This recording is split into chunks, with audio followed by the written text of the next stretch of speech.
네, 안녕하세요. 다음 강연을 하게 된 오토노머스 A2G 대표 한지형입니다. 저는 이번 강연에서 이제 자율주행과 대학 교육에 대해서 좀 설명을 드리려고 하는데요. 앞서 제 이력을 잠깐 보셨듯이 저는 현대자동차에서 10년 이상 자율주행차를 연구를 하다가 지금 그 경북에 있는 대학교에서 이제 교수로 있으면서 스타트업을 창업을 해서 자율주행 솔루션 개발을 하고 있습니다. 그래서 어떻게 보면 오늘 이 강연 자리와 되게 컨셉이 좀 잘 맞는 것 같아요. 대기업에도 있어왔고 대학 교수로서 스타트업을 창업을 해서 스타트업의 입장에서도 좋은 말씀 많이 들을 수 있을 것 같습니다. 오늘 강의에 앞서서 제가 드릴 말씀은 자율주행이란 무엇인지, 그리고 이 자율주행 기술의 시스템은 어떻게 구성이 되어 있고 이 자율주행 시장과 이 생태계는 어떻게 되어 있느냐, 그리고 오늘 또 핵심 주제가 되겠죠. 이 관련 학과와 진로 방향은 어떻게 되는지에 대해서 제가 설명을 드리도록 하겠습니다. 먼저 자율주행 기술이란 무엇인지 좀 이해를 해보셔야 되는데요. 일단 사전적 의미로는 운전자가 차를 조작하지 않아도 스스로 움직이는 자동차라고 파란색 검색창에 검색해 보시면 나올 수 있습니다. 그럼 뭐 엔지니어가 생각하는 자율주행 자동차는 뭐 굉장히 복잡합니다. 뭐 차량에 장착된 여러 센서를 통해서 뭐 이렇게 어려운 말이 있는데요. 좀 더 제가 쉽게 말씀드려 보겠습니다. 자율주행이라는 것은 자율주행 등급이 레벨 0에서부터 5까지 6개 등급에 의해서 나눠져 있는데요. 뭐 이 페이지는 지금 미국 SA라는 자동차공학회에서 분류를 해둔 거고, 조금 쉽게 말씀드리면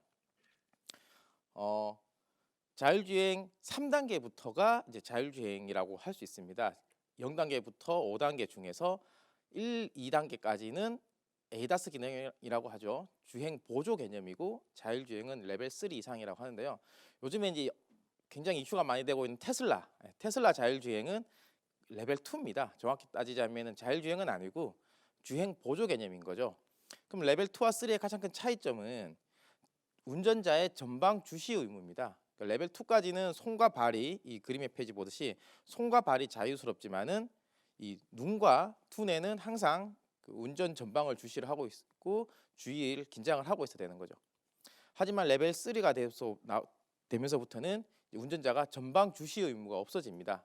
핸드폰을 봐도 되고 책을 봐도 되고, 대신 신경은 항상 쓰고 있다가 어느 순간 되면은 이제 사람이 개입을 해야 되는 그런 상황이 있다라는 거죠. 그래서 두뇌는 깨어 있어야 되는 거고, 레벨 4가 되면 이제 소위 말해서 사람이 잠을 자도 되는 단계, 그리고 레벨 5가 되면 이제 완전 무인이 되는 단계로 이제 구분이 되어 있습니다. 그래서 명확하게 제가 오늘 드릴 말씀은 테슬라의 주행 보조 개념이 아니고 완전 자율주행 개념이 레벨 3 이상에 대해서 제가 설명을 드리도록 하겠습니다. 이렇게 자율주행을 위해서는 사람이 전방을 보지 않는 대신 무언가는 차는 전방이나 차량 주변을 계속 인지를 하고 있어야 되겠죠. 그렇기 때문에 굉장히 많은 센서들이 장착이 됩니다. 그래서 다양한 뭐 카메라와 라이다라고 하는 센서, 뭐 레이더라고 하는 센서가 장착이 되는데요. 일단 저희 회사에서 개발하고 있는 자율주행 차는 벨로다인이라는 회사에서 만든 360도 라이다 4개와 뭐 카메라 6대를 장착을 해서 차량에 장착을 해서 주변을 인지를 하고 있고요. 이 센서들로 인해서 주변을 인지하는 범위를 제가 표현을 해놨습니다. 이렇게 보시면 센서들이 주변을 2중 3중으로 이제 커버를 하고 있죠. 이렇게 비싼 센서긴 하지만 2중 3중으로 주변을 인지하는 이유는 센서 하나가 고장이 난다라든지 문제가 되더라도 다른 센서로 주변을 인지를 해야 된다는 거죠. 그래야 운전자가 전방을 주시 안 하고 혹시나 문제가 되더라도 그 순간을 대응할 수 있기 때문에 이렇게 레벨 3 이상에서는 이중 상중하에 대한 구성이 필요합니다. 그럼 전체적으로 봤을 때 이제 시스템 구성도가 어떻게 되느냐라고 이제 할 수 있는데요. 뭐 여러분들 많이 아시겠지만 우버, 구글과 같이 IT 기업들이 많이 자율주행차를 개발을 합니다. 근데 한편으로 생각해 보면 IT 회사는 자동차를 만드는 회사가 아닌데 어떻게 자율주행차를 만든다고 하지? 라는 생각이 하나 들 거고요. 그리고 현대자동차, BMW 같이, 그리고 테슬라도 마찬가지고 자동차 회사들도 자율주행차를 개발합니다. 그래서 뭐 자동차 회사가 테슬라 같이 그냥 전부 다 하는 회사도 있고요. 많은 또 다른 자동차 제조 회사들은 자체 개발도 하지만 IT 회사와의 협업을 통해서 자율주행차를 개발하기도 합니다. 그래서 그 시스템 구성도를 제가 설명해 둔 것인데요. 보시면은 이제 우버차를 제가 좀 예시로 해놨습니다. 그래서 우버차 지붕에 보면 저렇게 위에 뭔가 센서 킷 같은 게 있는데 이 밑에 하단의 구성도를 보시면 IT 기업에서는 이 차량 위에 있는 센서와 센서에서 들어오는 데이터를 처리하는 사람의 눈과 두뇌에 해당하는 부분을 담당하게 되고요. 최종적으로 그 센서에서 들어오는 것을 다 판단을 해서 이제 차량 쪽에다가 명령을 내리는 거죠. 핸들을 얼마를 돌려, 악셀 브레이크는 얼마 조정해라고 명령을 내리면 그 명령을 받은 대로 차가 이제 움직이면은 그게 자율주행이 되는 것이겠죠. 그래서 쉽게 생각해 보면 사람도 운전을 할 때 눈으로 주변을 보고 머릿속으로 생각을 하고 최종적으로 운전을 하는 거는 핸들 돌리는 것과 발로 악셀 브레이크 밟는 것밖에 없죠. 그러니까는 궁극적으로 보면 핸들 돌리고 악셀 브레이크만 제어를 하면은 자율주행차가 된다라는 겁니다. 그래서 그 부분을 조금 더 제가 풀어서 써보면 사람으로 따지는 거죠. 그래서 자율주행 보통 이제 토탈 솔루션이라고 하는데요. 뭐 저희 회사도 자율주행 토탈 솔루션 개발하고 있고 대표적인 기업으로 구글이라든지 우버도 하고 있는 부분입니다. 그래서 차는 일단 제조사에서 만들고 차는 모르겠고 그 위에 들어가는 두뇌, 사람에 해당하는 두뇌 부분을 개발하는 건데요. 사람의 눈에 해당하는 그 센서들은 이제 센서 만드는 회사들이 상당히 많이 있습니다. 그래서 사실 이 센서 시장도 굉장히 이제 큰 시장이고요. 이 센서에서 들어오는 다양한 데이터를 가지고 사람과 같이 주변을 보고 인지를 하고 내가 주변의 위험도 판단이라든지 내가 몇 차로에 있는지 내 위치가 어디에 있는지 판단을 해서 최종적으로는 내가 핸들을 얼마를 돌려야겠다, 악셀 브레이크를 얼마를 밟아야 되겠다라는 생각을 하는 거죠. 그 다음에 손과 발에 그 명령을 내리고 손발이 움직이는 거죠. 그래서 그 구성도를 제가 이렇게 설명을 해놨습니다. 그래서 눈과 두뇌에 해당하는 부분이 소프트웨어 회사들이 이제 하는 쪽이고 손발에 해당하는 쪽이 이제 하드웨어 쪽을 하는 부분이라고 할 수 있겠습니다. 그래서 요즘에 사실 자율주행 시장이 굉장히 핫하죠. 뭐 AI뿐만 아니라 뭐 미래 4차 산업혁명이라는 그런 뭐 타이틀도 있지만 요즘에 자율주행이라는 것을 검색해 보면 자율주행보다는 사실은 드라마 스타트업이란 드라마에서 요즘에 자율주행 아이템으로 그 드라마가 이제 방향이 흘러가고 있어서 굉장히 요즘 많은 분들께서 문의도 해주시고요, 관심도 가져주시고 있습니다. 뭐 드라마는 드라마고 아무튼 이 자율주행 시장이 뜨겁게 달궈지고 있는 이유는 올 초에 삼정 KPMG라는 곳에서 이제 자율주행차 시장에 대한 전망을 내놨습니다. 그래서 2035년에는 이 자율주행차 시장이 1,000조가 넘을 것이다라는 전망을 내놨고요. 뭐 여러 글로벌 기업에서 전망을 내놓는데 뭐 많이 내놓은 곳에는 5,000조 이상 8,000조에 해당한 정도라고 굉장히 큰 시장이 펼쳐질 거라고 전망을 하고 있죠. 그래서 이렇게 큰 시장을 위해서 이제 이 시장을 장악하기 위해서 중국, 미국과 같이 이제 큰 나라에서 이제 주로만 개발을 하고 있는데요. 일단 중국 같은 경우에는 베이징에서 다양한 기업들이 베이징 그리고 뭐 광저우 등에서 테스트를 하고 있고요. 이 뉴스 기사를 보시면은 2030년에 이제 로보택시, 그러니까 자율주행 택시죠. 자율주행 택시를 100만 대 정도 굴린다라고 하고 있고, 뭐 위라이드 무인 택시는 레벨 4 수준을 뭐 하겠다라고 하고 있는데 100만 대라는 게 잘 감이 안 오시죠. 참고로 우리나라에 현재 등록되어 있는 자율주행 차가 약 120대 정도밖에 안 됩니다. 중국에서 이제 100만 대를 굴리겠다고 하고 있고요. 물론 이제 2030년이 되면은 뭐 센서 가격이라든지 재료비가 많이 낮아지겠지만 현재 기준으로 봤을 때 자율주행차 한 대를 만드는 데 드는 비용은 레벨 4, 레벨 3, 4 수준 기준입니다. 약 2억 정도가 됩니다. 근데 2억씩 100만 대면은 200조가 되겠죠. 네. 물론 이제 가격은 떨어질 거겠지만 그만큼 그 시장에 대한 투자를 많이 하고 있다는 거죠.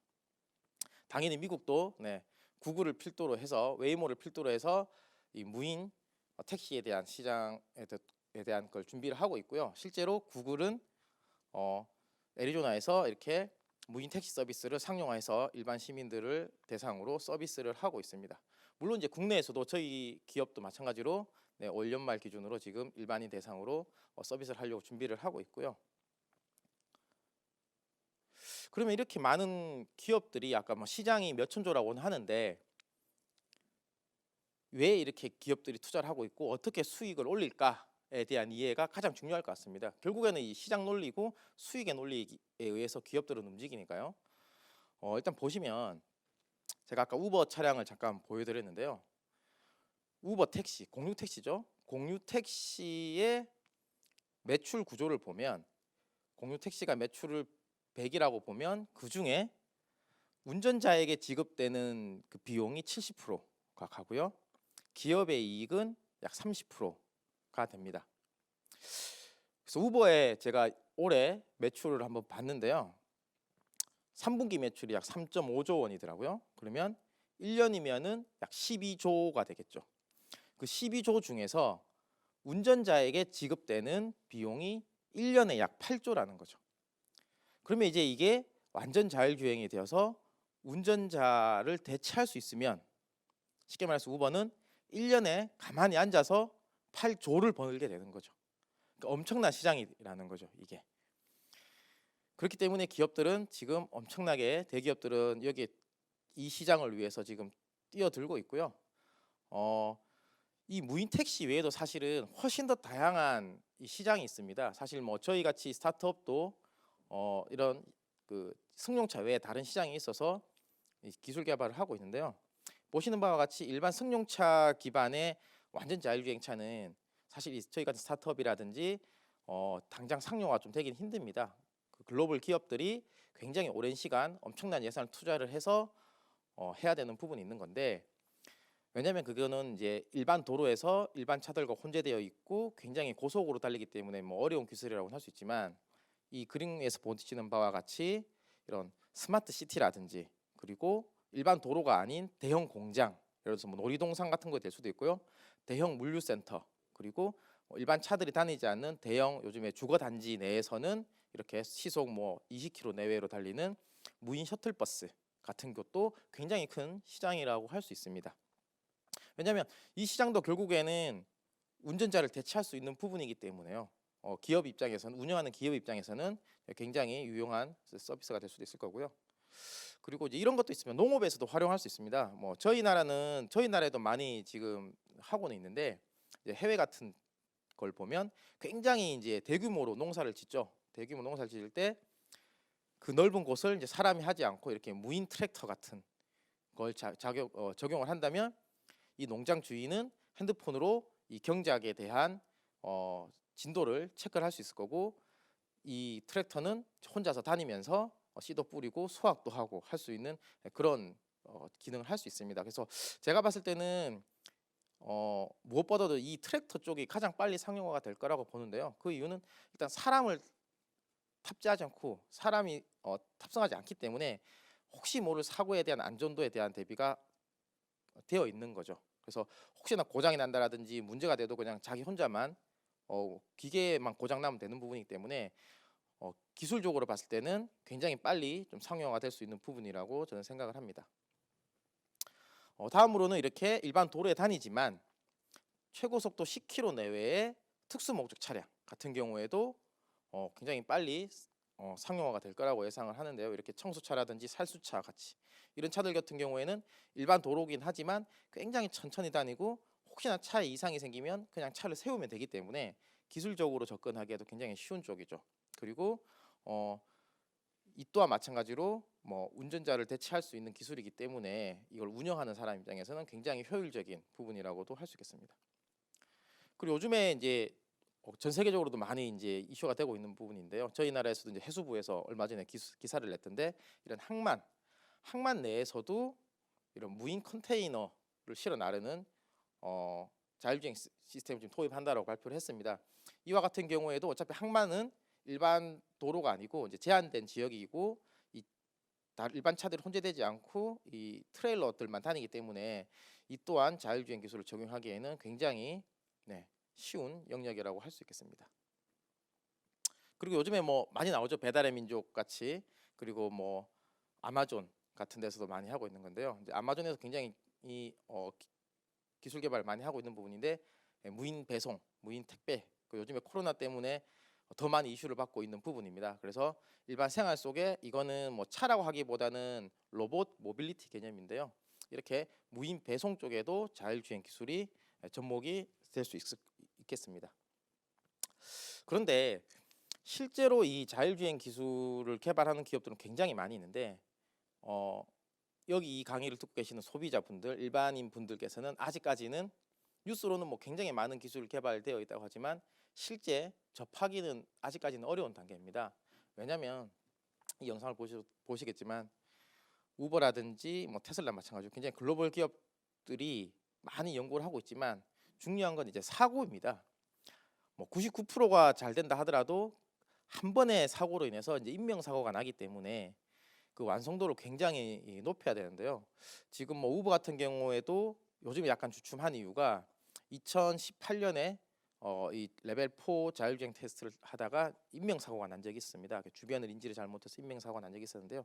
그렇게 아무리 잘하더라도 그 한 번의 사고 때문에 이 안정성에 대한 의혹이 들게 되고 기업도 투자를 조심하게 되는 부분이 생기는 거죠. 그래서 완전 자율주행을 위해서 제가 10년 넘게 자율주행차를 개발해 보니 완전 자율주행을 위해서는 자동차 혼자서 내가 잘해야지라고 해서 발전될 수 있는 것은 이제 아니다라는 거죠.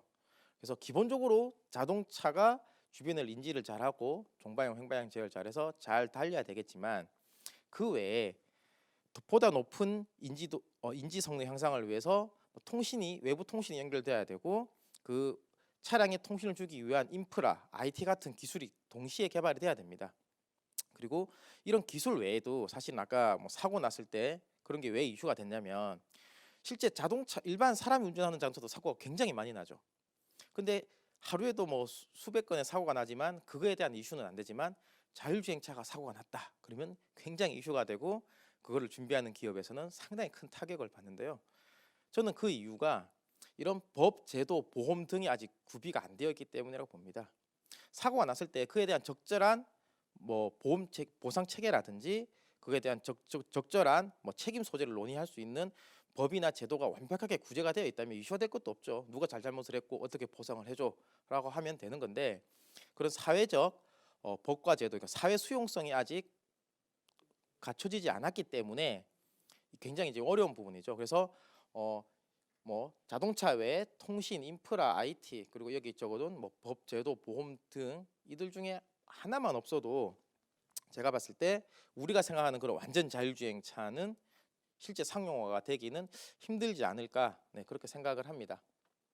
그래서 제가 이 자율주행 생태계에 대해서 한번 고민을 해봤는데요. 이게 SK텔레콤에서 일전에 한번 블로그에서 제가 가져온 그림인데 자율주행 시장이라고 하면은 자율주행 시장을 구성하기 위해서는 기본적으로 저희 같이 자율주행 차를 개발하는 인지 판단 제어를 개발하는 이 기술 부분이 있을 거고 차량에 관련된 기술입니다. 그 차량의 인지 성능을 보완하고 차량의 부족함을 더 업데이트 해주기 위해서 외부 통신 V2X 그리고 통신을 연결시키기 위한 네트워크 그리고 외부 해킹을 보완하기 위한 보안 그리고 그 차량 주변 및 내부를 인지할 수 있는 추가적인 인지 시스템 등이 있어야 될 거고 또 이런 시스템을 뒷받침해주기 위해서 이제 인프라 단에서 도로 정밀 지도 구축이 돼야 될 거고 도로에 다양한 이 신호를 쏴줄 수 있는 CITS 같은 기술이 적용돼야 될 거고요.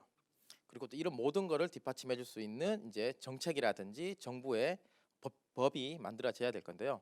이러한 큰 시장을 위해서 이제 이 시장을 주도하는 플레이어가 있을 거고 그러면 자동차 회사가 될 수도 있고 통신 회사가 될 수도 있고 뭐 ICT 업체가 될 수도 있고요. 그리고 이를 위한 뭐 금융 보험 그리고 공공기관에 대한 법제 제도 그리고 원천 기술을 개발하기 위한 연구소 등 여기에 있는 모든 부분들이 동시에 완성을 해야지만이 이 생태가 갖춰지지 이 중에 하나만 부족해도 제가 생각했을 때 그 완벽한 자율주행은 어렵지 않나 생각을 합니다. 그래서 저는 이제 마지막으로 말씀드리고 싶은 게 여기에 있는 이 모든 영역이 다 자율주행에 해당된다라고 하는 거죠. 저희 회사처럼 뭐 인지 판단 제어, 차 그리고 뭐 소프트웨어만 하는 회사가 자율주행 회사가 아니라 기술 외에도 굉장히 다양한 부분에서 자율주행과 관련된 시장이 있다라는 거죠. 그래서 제 마지막으로 저도 이제 학교에서 뭐 학생들 지도를 지금 하고 있는데 자율주행 학과와 진로 방향에 대해서 저도 고민을 한번 해봤습니다. 그래서 크게 제가 좀 5개 카테고리로 나눠봤는데요. 일단 차 그리고 아까 말한 로봇 같이 모빌리티라고 하겠습니다. 혼자 움직이는 모빌리티 쪽이 있을 거고 이 차와 외부를 연결시키는 커넥팅 기술 그리고 인프라, 법, 제도, 서비스가 있을 텐데요. 일단 모빌리티 쪽을 보면 당장 이제 뭔가 움직이는 동체, 자동차나 로봇이 되겠죠. 이것을 개발하는 뭐 우리나라 국내 현대기아와 같은 대기업이 있을 거고, 여기에 들어가는 센서와 제어기 개발하는 쪽도 있고, 그리고 UI, UX 표시 장치들이 있을 거고, 그리고 커넥팅 같은 경우에는 통신사, 그리고 마찬가지로 IT와 전자회사, 그리고 이제 외부나 내부의 자율주행 상태를 표현해주는 그러니까 디스플레이, 그리고 광고도 해주는 디스플레이가 들어가야 될 거고요. 이렇게 보면은 여기까지만 보면은 전형적인 엔지니어링 쪽만 뭐 기계과, 전자과만 갈 수 있겠네라고 생각을 하지만 이 다음부터가 이제 시작이죠. 네, 인프라가 들어가기 시작하면 건축, 설계, 엔지니어링 쪽에 들어갑니다. 왜냐하면 도로라든지 스마트 시티 같은 게 이제 구축이 돼야 되는데, 결국엔 이 스마트 시티가 자율주행과 연계가 돼야 되기 때문에 기존과 같은 방식의 건설 방법으로는 안 됩니다. 어떻게 자동차와 연계를 하고 자동차가 주변을 잘 인지할 수 있게 하느냐를 반영을 한 도시 설계가 돼야 되기 때문에요. 큰 단위에서 보면 하나의 도시를 설계하는 부분도 들어가야 되는 거죠. 그리고 앞서 말한 법과 제도, 보험 쪽도 들어가야 될 거고요. 그리고 최종적으로 마지막에는 이 모든 게 갖춰졌을 때 이것을 가지고 서비스를 할 수 있는 영역이 됩니다. 요즘에 뭐 인터넷에서 굉장히 많이 나오죠. 뭐 네이버, 카카오가 자율주행한다라는 쪽이 많이 나오고 있는데요. 이 시장이 워낙 크기 때문에 요즘에 가장 핫한 기업인 네이버, 카카오도 자율주행 쪽에 굉장히 적극적으로 지금 접근을 하고 있습니다. 그리고 제가 스타트업을 하고 있어서 이게 스타트업 경영 기획 쪽도 넣었고요. 재무 마찬가지로 스타트업에서는 경영 기획과 기술적 외에 재무 회계 쪽 되고 있기 때문에 혹시 자율주행에 관심이 있으지만 나는 공대가 아닌데, 나는 이과가 아닌데 하시는 분들도 전혀 개의치 않고, 이런 전체적인 제가 앞서 말씀드린 자율주행 차의 시스템이라든지 어느 정도의 시장이라든지 어떤 식으로 흘러가고 있는지를 일단 기본적으로 아셔야 법과 제도도 관련된 법과 제도도 만들 수 있고, 이와 관련된 경영 기획 쪽도 할 수 있으실 거기 때문에요. 단순히 나는 자율주행과 상관없는 부분이야, 내 전공은 자율주행과 상관없어 라고 하실 필요가 전혀 없으시다는 거죠. 네. 그래서 제가 오늘 뭐 이게 오프라인 행사였으면 여러 질문도 받고 했었을 텐데, 그러지 않아서 제가 예상되는, 그리고 제가 주위에서 실제로 학생들한테 많이 받는 질문을 한번 받아봤습니다. 제일 많이 하는 질문이 이거예요. 이제 대학교 4학년 분들이 이제 굉장히 많이 질문을 하죠. 개발자가 되기 위해서는 대학원 진학을 이제 해야 되느냐라는 말씀을 되게 많이 하는데요. 일단 모르겠습니다. 기업마다 뽑는 기준이 다르겠지만, 지금 저희 회사 같은 경우에는 참고로 저희 회사 이제 인원이 한 40명 정도가 되고, 뭐 올해 말까지 해서 50명 내외가 될 것 같은데요. 일단 학부 시절에 기본적인 소프트웨어 역량만 뭐 가지고 있다라면, 그리고 소프트웨어가 아니더라도 기본적으로 차에 대한 관심이라든지 앞서 말씀드렸다시피 마케팅이라든지 기획 쪽에서 관심에서도 좀 본인이 잘할 수 있는 영역이 있다면 뭐 얼마든지 취업이 가능하고요. 그리고 이제 개발자 쪽 같은 경우에는 이제 석박사 과정을 통해서 자율주행 영역이 굉장히 많습니다. 아까 뭐 인지 판단 제어가 있고, 인지 판단 제어 안에도 여러 가지 분야가 있는데요. 그 분야에서 보다 전문적인 지식을 습득한다면 자신이 이제 원하는 분야로 좀 더 깊게 파고들어서 일을 할 수 있을 거라고 생각을 합니다. 네, 그리고 다음으로 이제 스타트업과 대기업의 차이점을 많이 물어보세요. 저는 이제 대기업에서도 있었고 지금 스타트업 대표로도 있지만, 요즘 이제 스타트업이 또 드라마 때문에 더 많은 사람들이 관심을 가져주는데요. 얼마 전까지만 해도 스타트업 하면 열정페이 네, 대명사였죠. 근데 요즘에 이제 인식이 조금 바뀌고 있습니다. 그래서 스타트업과 대기업의 차이점을 말씀드리면, 일단 스타트업은 의사결정이 굉장히 빠릅니다. 그리고 나의 의견이 제품에 빨리 반영이 되고 그게 그대로 아웃풋으로 나올 수 있는 거죠. 그래서 뭐 공대생들이라면 다들 아실 겁니다. 내가 뭔가를 하는 게 굉장히 큰 부분 중에 일부분이긴 한데 제품에 대해서 나오면 그 만족감은 아마 이루어 말할 수가 없을 텐데요. 그런 굉장히 빠른 결정과 내 의사가 반영될 수 있다는 거. 그리고 제일 중요한 건 연봉이죠. 사실 저도 참 이 괴로운 부분인데요. 왜냐하면 연봉이 너무 높습니다. 네, 우수한 인력을 모셔오기 위해서는 스타트업 입장에서는 대기업보다 더 좋은 조건을 제시해야 대기업을 안 가고 대기업 갈 정도의 우수한 인력을 유치를 할 수 있습니다. 실제로 저희 회사도 대기업보다 훨씬 높은 임금을 주고 있습니다.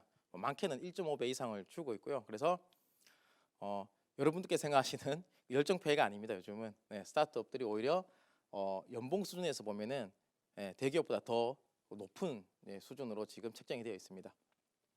그리고 이제 회사와 같이 성장해 나간다는, 즉 스탁옵션 개념이 되겠죠. 내가 스탁옵션을 받으면서 회사와 같이 성장해 간다는 것을 느낄 수 있고요. 다만 이제 스타트업은 말 그대로 스타트업 시작 이제 모험을 벤처라고 하죠. 이제 모험을 걸어야 되는 부분이기 때문에 이제 안정성을 고려한다면 당연히 대기업이 낫겠고요. 저도 이제 대기업에 있다 나와서 느끼는 것은 대학을 졸업하고 바로 창업을 뭐 해도 좋지만 이제 저 같은 경우에는 대기업에서 배운 것도 굉장히 많이 있습니다. 대기업 내에서의 그런 효율적인 시스템, 기업 시스템, 그리고 여러 가 분야의 인맥도 넓힐 수 있고요. 그렇게 해서 좀 사회 경험을 조금 해보고 스타트업으로 한번 이직을 한다라든지 아니면 스타트업 이직을 해서 또다시 이제 창업에 대한 경험을 해보고 그리고 최종적으로 창업을 하는 게 조금은 더 안정적으로 갈 수 있지 않나 생각을 합니다. 그리고 이제 자율주행 시장이 과연 비전이 있느냐 이쪽으로 했을 때 나중에 뭐 잘못된 길을 가지 않겠느냐, 이 산업이 쇠락을 해서 기껏 고생해 놓고 나중에 일자리가 없어지지 않느냐, 그런 고민도 많이 하는데요. 일단 제가 자율주행 전문가다 보니까 자율주행 쪽의 비전은 일단 기존의 자동차 더하기 IT 그리고 통신 모바일, 뭐 대표적인 기업으로는 뭐 자동차 회사와 전자 회사와 통신 회사의 교집합이라고 할 수 있겠죠. 그래서 보면 뭐 4차 산업혁명의 대표 주자라고 하잖아요. 그래서 증기기관차 그리고 철도 시대가 있었고 그다음에 자동차 시대가 있었고, 뭐 이 강의를 들으신 분들께서는 요즘에 이제 스마트폰을 생각해 본다면 스마트폰의 전후라고 보시면 될 것 같아요. 스마트폰이 나타나면서 얼마나 우리의 삶이 바뀌었고, 이 단순히 스마트 기기뿐만 아니라 주변의 시장과 모든 환경이 바뀌었는지를 생각해 보시면 될 것 같고요. 그거보다 더 큰 변화와 시장 그리고 뭔가 새로운 곳에 대한 시장 창출이 있을 거라고 생각을 합니다. 그래서 저는 이제 마지막으로 이런 말씀을 드리고 싶어요. 지금 자율주행 시장은 자신이 원하는 대로 길을 만들면서 갈 수 있는 상황, 그러니까 첫눈이 가득 쌓여 있는 아무도 밟지 않은 그 운동장의 입구에 서 있는 그런 상황이라고 말씀을 드리고 싶어요. 그래서 뭐 그런 생각 많이 하지 않습니까, 여러분들? 스마트폰 나오기 전으로 가서 내가 이런 앱 하나 만들었으면은 대박 쳤을 텐데. 불과 그 몇 년 전이죠. 내가 몇 년 전으로만 가서 스마트폰에 조금만 관심 가지고 뭔가 개발했으면 대박 쳤을 텐데 하듯이 자율주행도 마찬가지입니다. 이제 시작되는 부분이고요. 곧 몇 년 지나면 똑같은 생각을 하실 겁니다. 그때 내가 조금만 더 일찍 자율주행 쪽에 관심을 가지고 해서 뭔가 아이템을 찾았으면 대박 쳤을 텐데 네, 그런 생각을 많이 할 건데요. 이제 시작이니까 혹시나 그동안 자율주행에 대해서 관심을 안 가셨던 분들이나 아니면 관심은 있었지만은 과연 저쪽으로 진로를 잡는 게 맞을까라고 생각하시는 분들은 혹시나 이런 미래 기술이라든지 자동차라든지 뭐 IT 통신이라든지 등 뭔가 새로운 것에 대한 관심이 있으신 분들께서는 한번 도전해 볼 만한 충분한 가치가 있지 않나라는 생각을 하면서 이상으로 강의를 마치도록 하겠습니다. 네, 감사합니다.